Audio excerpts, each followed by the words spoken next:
I think the various areas in which this can bring benefits are evident, and this corresponds with a number of areas that ECA has done work on, where we have shown in terms of the studies that we have done around the green recovery, which has shown that investment in renewable energy, for example, provides the most jobs and the most multiplier effects, as well as investing in, for example, nature-based solutions. We need to look at ways in which carbon sequestration can be monetized, and I think this is very interesting in the context where we recognize how the carbon economy has been constructed in the region, and how we can now look at the opportunities for creating economic generation from carbon sequestration. Africa has very ambitious goals in terms of achieving climate resilience and in using ecosystem services as a real opportunity for building forward better.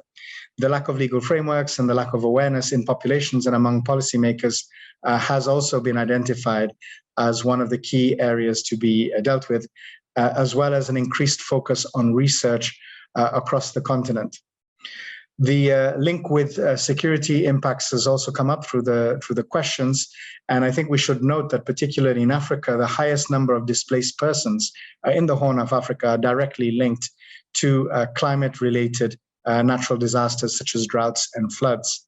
And we can also note, again, based on work that ECA has done, that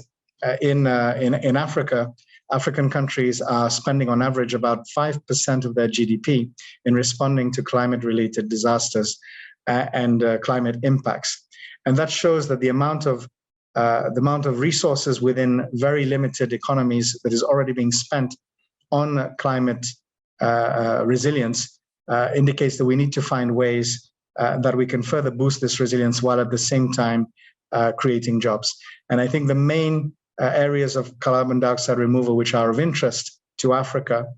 will be ones that allow this route, this investment to take place. Investments in the natural environment, which allow jobs to be created. And particularly, this is going to be important in the current context where we're trying to recover from a pandemic.